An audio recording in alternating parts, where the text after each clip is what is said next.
Hello, everybody. I'm back with lesson 2, session 10 for the BSc, BA, BCA, FAT students dealing with imprints 3, your text for Bengaluru City University.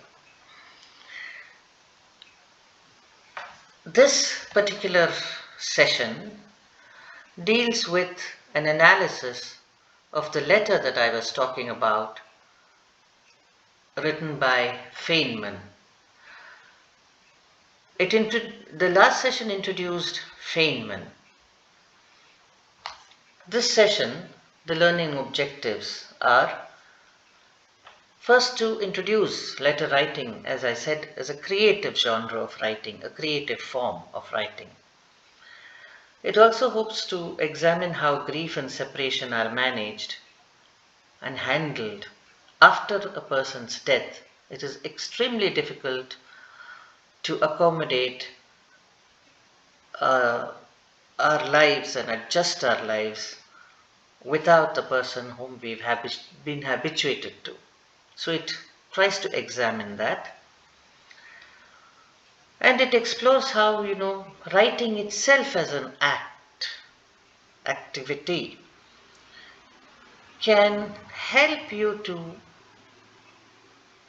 not only negotiate grief and death, but also help you to handle your separation in more uh, creative ways. And it also hopes to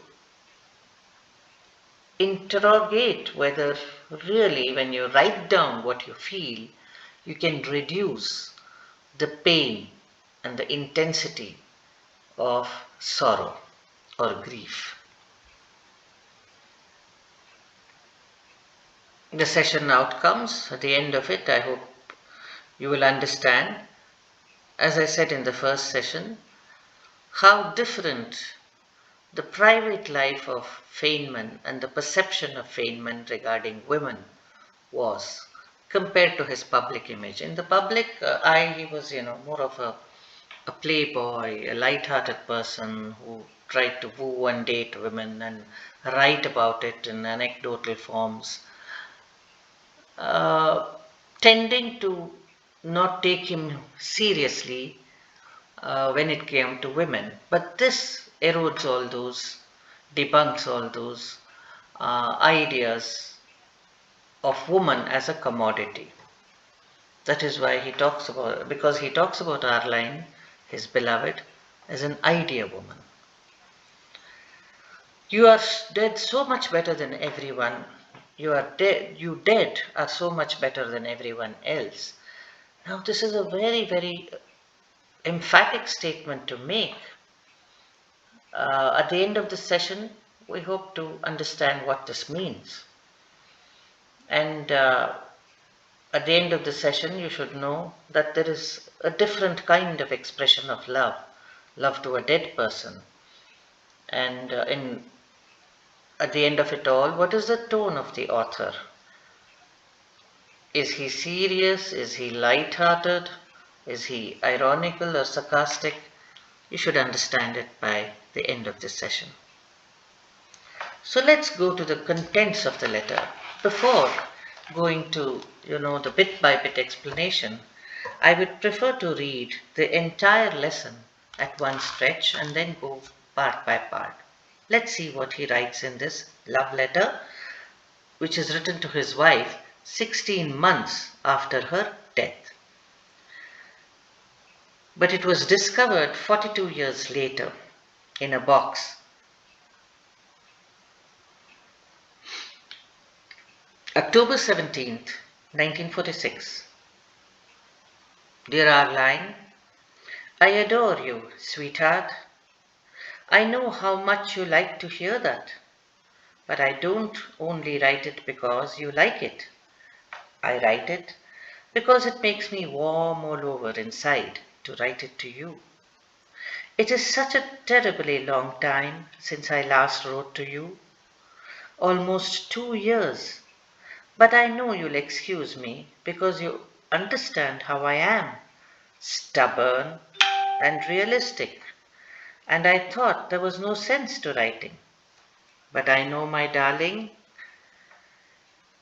wife, that it is right to do what I have delayed in doing, and that I have done so much in the past. I want to tell you I love you. I want to love you. I always will love you. I find it hard to understand in my mind what it means to love you after you are dead, but I still want to comfort you and take care of you. And I want you to love me and care for me. I want to have problems to discuss with you. I want to do little projects with you. I never thought until just now that we can do that. What should we do? We started to learn to make clothes together, or learn Chinese, or getting a movie projector. Can't I do something now? No, I am alone without you, and you were the idea woman and general instigator of all our wild adventures. When you were sick, you worried because you could not give me something that you wanted to and thought I needed. You need not have worried. Just as I said, just as I told you then, there was no real need because I loved you in so many ways, so much. And now it is clearly even much more true. You can give me nothing new, yet I have you, so that you stand in my way of loving anyone else. But I want you to stand there. You dead are so much better than anyone else alive. I know you will assure me that I am foolish and that you want me to have full happiness and don't want to be in my way. I'll bet you're surprised that I don't even have a girlfriend except you, sweetheart, after 2 years. But you can't help it, darling, nor can I. I don't understand it, for I have met many girls and very nice ones, and I don't want to remain alone. But in 2 or 3 meetings, they all seem ashes. You only are left to me. You are real. My darling wife, I do adore you. I love my wife. My wife is dead. Rich, short form of Richard. Postscript, please excuse me not mailing this, but I don't know your new address. So this is Feynman's letter. Let's explore the letter. The date, 17th of October 1946. He says, I adore you, sweetheart Arline. The phrase, I adore you, is so different than just saying I love you. It is a degree higher in intensity. And what is special about it is, even after 16 months, the intensity of the feeling, the love that he has, which is adoration, has not reduced. That underlines his first statement and tells you that the intensity of either grief or love really has not reduced. Then he says, I know how much you like to hear that, but I don't only write it because you like it. I write it because it makes me feel warm. So, this is one way of handling grief, reliving memories, reliving a person's presence. When you start thinking of the nicer things, nicer times you've spent with a person, it makes you feel warm inside, meaning makes you feel good, makes the blood rush through your entire body, makes you a healthier person. It is always important to communicate what a person feels, either to another person or through written form, because that communication uh, cleanses you, cleans you of any unhealthy, negative emotions. So, one of the most important ways of handling grief is to take it in a very positive sense, the absence, the separation. How do you construct a positive attitude to separation? By reliving moments and memories and enjoying them, and not just wallowing in self-pity. My God, ನನಗೆ ಹೀಗಾಗಬೇಕಾಗಿತ್ತಾ? Did I have to go through this? Did you have to go away? Instead of complaining, just enjoy the feeling and the memory of that time when you spent with the person that has separated from you. This can be very constructive and creative. It is such a terribly long time since I last wrote to you. You'll excuse me. I am stubborn and realistic, and I thought there was no sense to writing. So his intense, not only feelings, but dilemma is also expressed here. There is this emotional side of him, emotional component inside him, which says it's stupid to write to a dead person. That's the practical side of a person. But the emotional side says, write to her, communicate to her, and express what you feel.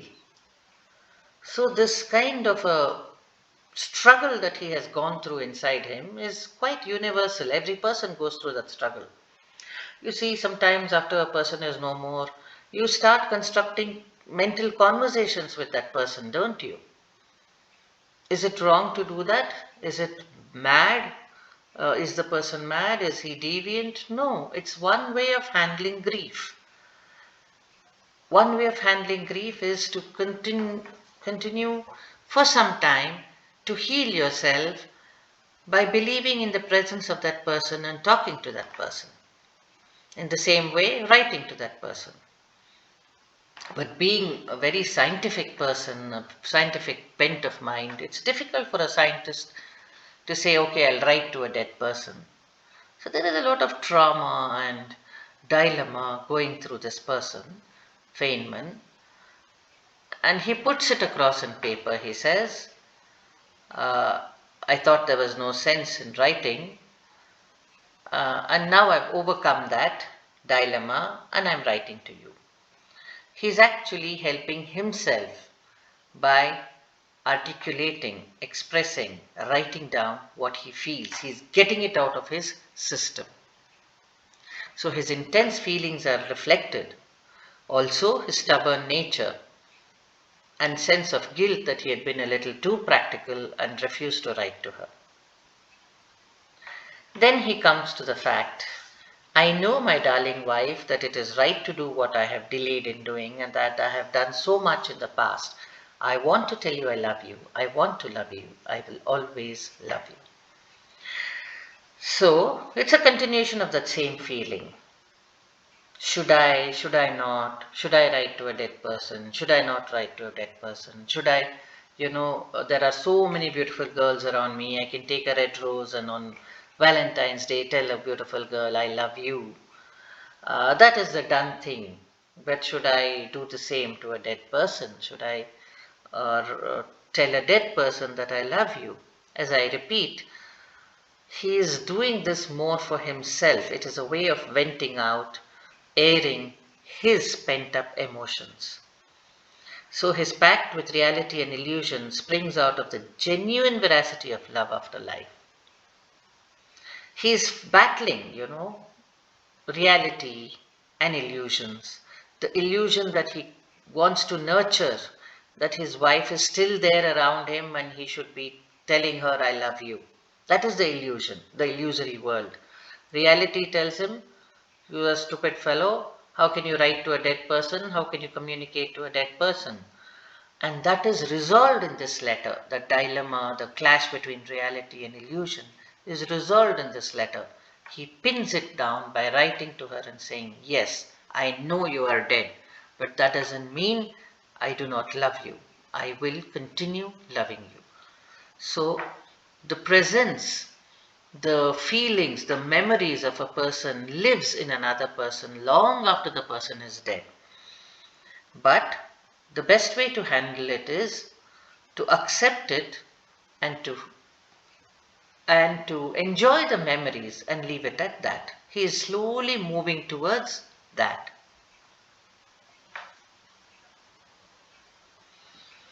So there are certain key words in this long line. Find it hard to understand what it means to love you after you are dead. Still want to comfort you. Still want to have problems to discuss. Want to do little projects.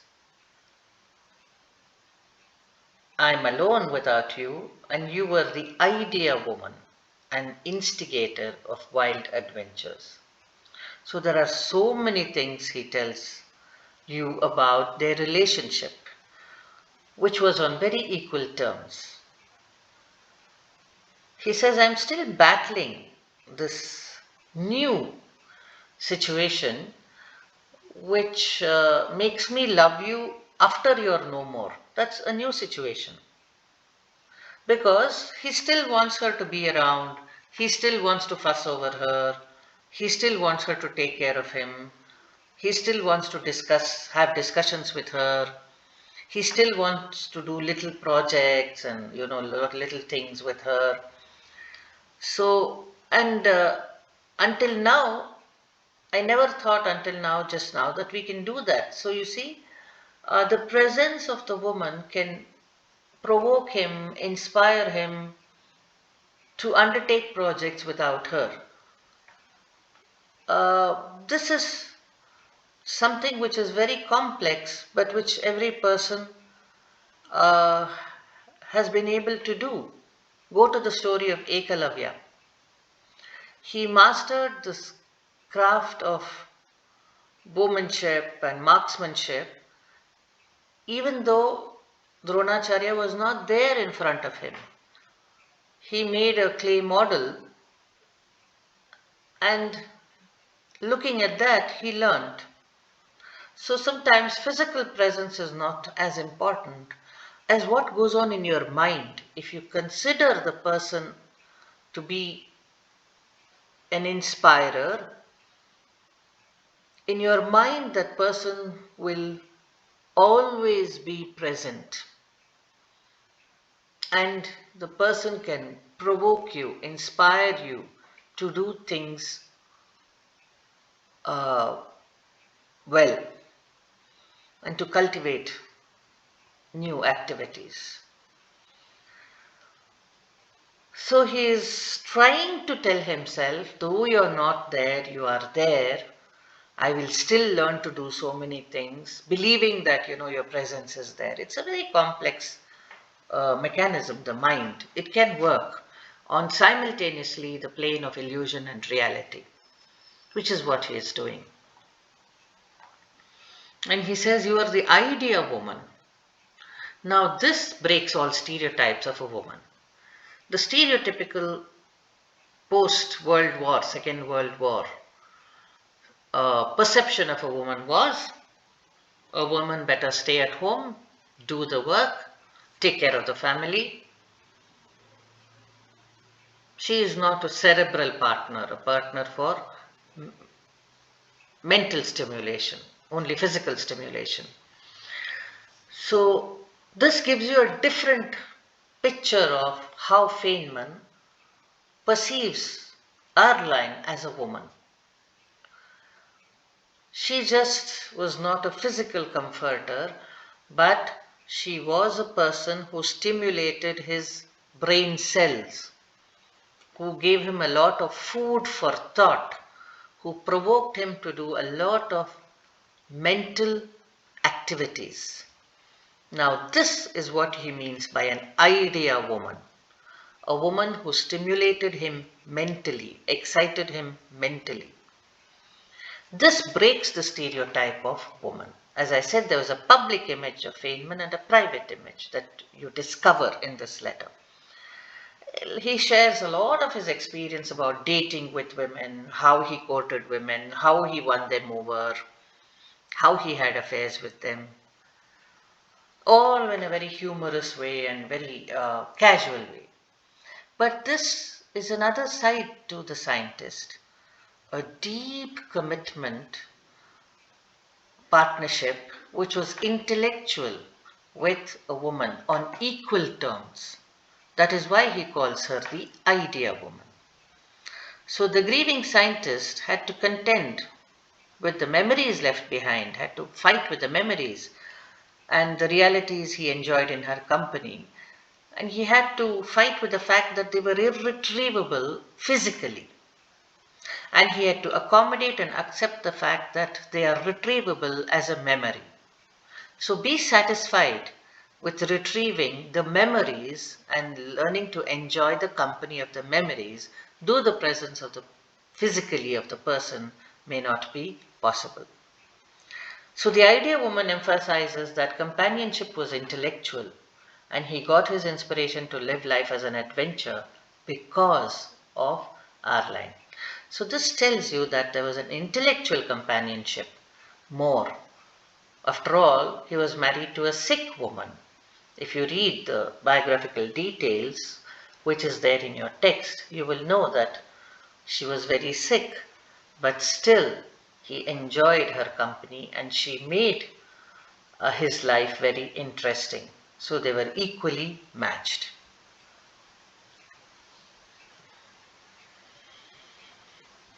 He talks about the very small things about their life together, that she was worried about him, that there were so many ways in which they loved each other. Now, though she cannot give him anything physically, he yet loves her, and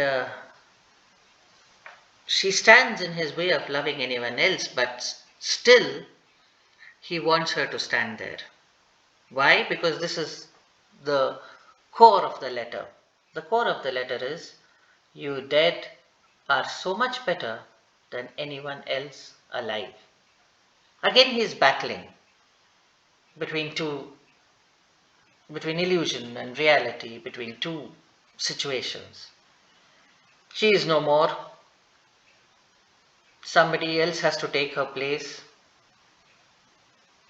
She can't give him anything from the world of the dead. But he loves her so much that he can't bear to put anybody else in her place. So she becomes a barrier to his finding new love. But he wants her to be a barrier. Why? Because even though she is no more, the value of her presence is much beyond the physical separation. She is much better as an inspirer and a stimulator, even dead, than all those women around him who are alive. Now, that is a very categorical statement to make, and that dismisses the value of all the women around him who are alive, but that's how he feels at that point of time. So he ascribes immense value to her as his companion, that he feels it is very difficult to find another person in her place. I wouldn't call it a substitute or a replacement, that's too mechanical, those words. He doesn't know whether the vacuum that she has left behind would ever be filled by somebody else, because that much of value her companionship had for him, that he can't find anybody equal to her in companionship. Those living have not been able to provide him the kind of companionship she is giving him from the other world, from the nether world. Even dead, she is a strong presence which does not match up to the living people around him. So you see how much value, how much uh, he owes to her for his good life and his intellectual stimulation. This tells us that the uh, relationship was on a very, very highly intellectual level. You will tell me that I am foolish, that you want me to have full happiness. You don't want to be a barrier. And he admits and confesses that he doesn't even have a girlfriend after 2 years of her death. And he says, I've met very nice girls, but they all seem ashes. You only are left, you are real. Look at how he is looking at reality and illusion, a kind of reversal. Those who are living are dead. The person who is dead is alive to him and real to him. So that is the real and pragmatic reality, the practical reality of his feelings for our line. He says, all those who are living seem dead to me, they're ashes, and you are the only one who is real to me, though you are dead. Look at the contradiction and the irony and the paradox in this. But remember, all this is working in his mind. And the more he gives vent, he brings it out, the more he will be able to accept reality and move on with life. So, the first step to accepting separation and death of a person is to remove the illusion, separate it from reality. First, you will have to sieve the two. What is reality? What is illusion? What I can handle, what I cannot handle. So, he's trying to do that. He's trying to say, you are real and those around me. He's admitting that. And admission of that is itself the first step to accepting the inevitable. Okay? The last part. It seems so poignant, so nostalgic, so sad, so touching, and so emotional. He says, again, remember, he starts with I adore you, he ends with adore you. I love my wife. My wife is dead. In spite of the fact that she is no more, I continue loving her. So that is the commitment and also the acceptance that she is no more through writing. I don't know your new address. That is very touching. You have gone to a world which I cannot explore, which I cannot understand, which I cannot examine. So, I cannot mail this letter to you. But the fact that I have written it to you is enough. He is trying to accept that. Utter sense of poignancy and vulnerability in these statements. It's a very hard journey when one learns to face up to the reality. But after all this churning, he comes to the end of his churning and says, yes, I know.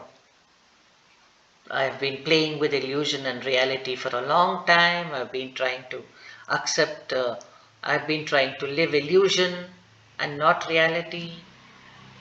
I've been trying to express a lot of grief and guilt. And after all this, the end of the journey, I realize that you are no more, but I still love you. And I don't know where you are, but your presence continues to be with me. So he has faced up through this process of churning, through this process of writing creatively. He has come to the end of this journey by accepting the fact that his wife is no more. Thank you. I do hope you have enjoyed this session. Have a good day.